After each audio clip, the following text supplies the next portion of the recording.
it's Joe Painter here, and welcome to Reboot Your Career in just 5 days so you get the real recognition you deserve. I'm so excited that the 5 day challenge has actually started, and we're here and ready to share some more great content with you to get you to the place where you feel visible and impactful at work. And that makes a real difference because women then get the chance to speak up and be really heard. So I'm really looking forward to sharing some great content with you over the next few days and to hearing any of your questions that you've got and hopefully answering them for you. So today you'll have received in your email box some training from me. And in that training, I talked about speaking up in meetings. So I shared with you the 5 main worries that the clients I work with have about speaking up in meetings. So around things like if somebody's senior there, they find it quite difficult to speak up because obviously the senior person's opinion is more important than theirs. But is it? Or being worried that you'd say the wrong thing, or perhaps that you look a bit stupid.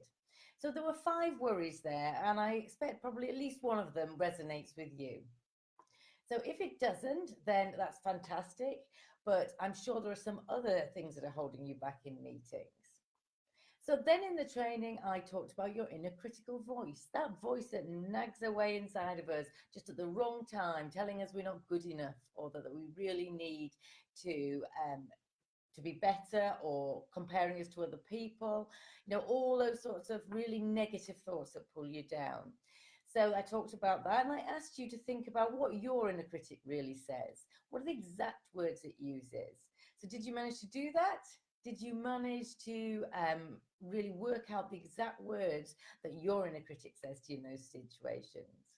Because that then tells you what the beliefs are, what the belief you have is that's holding you back. And once you've got that belief, as I said in the training, then you can start to either challenge it. Is it logically true? Or to reframe it in a more positive or realistic way? Or to recognize that actually your inner critical voice is only a thought. It's just a thought that comes up, and sometimes we believe, and usually because it's negative, we cling on to it, we worry about it, and we then start to act on it, and then our behaviors follow on it, which isn't helpful. So I also talked about a few different strategies that you can use to speak up in meetings, and I thought I'd go through them in a bit more detail with you on this training. So the first one I mentioned was to be prepared. So being prepared in a meeting can help you if you worry that you've got nothing of value to add. What I suggest you do is when you get invited to a meeting, you check what the agenda is and find 1 or 2 topics that you can say something on. Make sure you've got that prepared, because more than anything, it gives you the confidence that you can speak up when you're actually in the meeting. Now, if you don't get an agenda with your invitation, then contact whoever's invited you. Ask them what the meeting is about and what sort of structure it's going to have. My second one was around setting an intention. If you're going along to a meeting thinking, wow, I'm going to add great ideas, I'm going to wow everybody with my creativeness and the knowledge that I've got, and if you expect on every topic within a meeting to have a really good point to make, you're setting yourself up really to fail, because nobody can do that all the time. So instead, set yourself a more realistic intention. How about something around, oh, I'm going to give my opinion on 2 particular topics in this meeting. If I do more, that's brilliant, but I want to ensure that I speak up twice. Or perhaps you could set yourself the intention of, I'm only going to listen in this meeting. I'm going to be really curious and ask questions, but it's not so much my expertise area, so today I'm going to listen and be curious. But setting yourself a definite intention that you've chosen is very helpful. So the third one that I mentioned was get out of your own head. And what I mean by that is when our inner critic is rabbiting away, it's like having on very loud music on. You can't concentrate on what's going on around you, and you'll find that in the meeting, you're so focused on what's in your own head that you're missing out on some valuable points or on sharing what you want to share. So if you can do some of the tactics around keeping your inner critic quiet that we talked about in the other training, that would be helpful.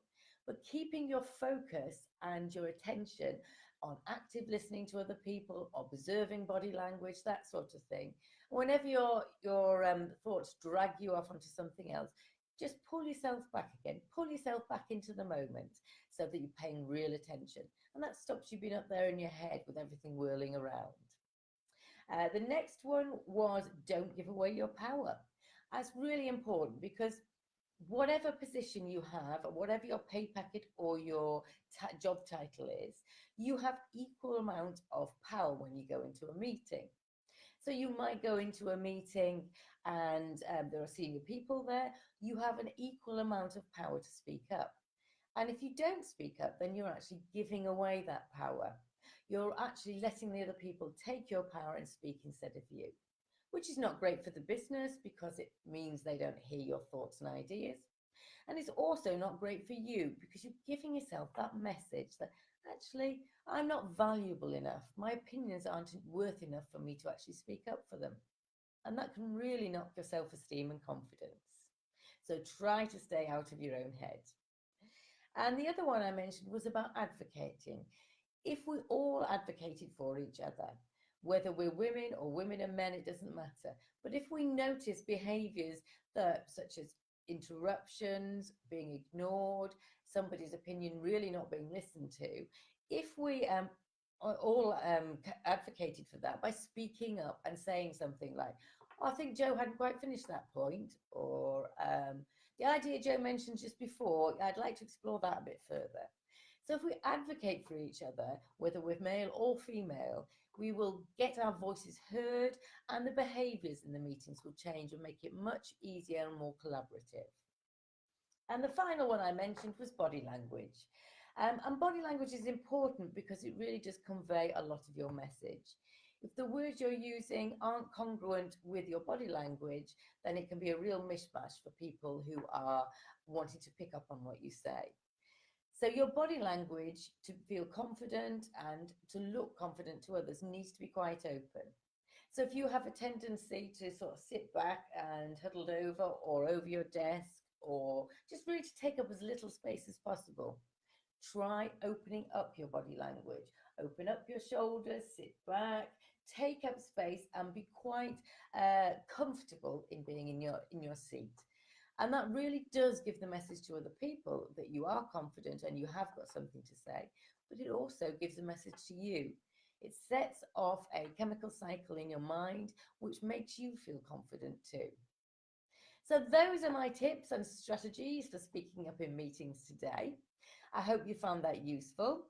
And if you haven't yet joined this 5-day intensive, then please do. It's not too late to join. I will put the link under the video and you can sign up straight away and you'll get tomorrow morning's email with all of tomorrow morning's topic and training. So if you haven't signed up, do that straight away. If you have signed up and you found this video helpful, please do share it. I'd love as many people as possible to get into this training for these 5 days. It's really helpful and I want to reach as many people as possible. So do share. And I'll see you again here tomorrow at 12 o'clock for tomorrow's live training and for me to answer any questions you might have on the exercise I've sent, or to just have a chat about your particular issues, as well as giving you great feedback on what I'm going to be talking about in tomorrow's topic. So look forward to seeing you there. This is Jo Painter of confidencecoachingforwomen.co.uk.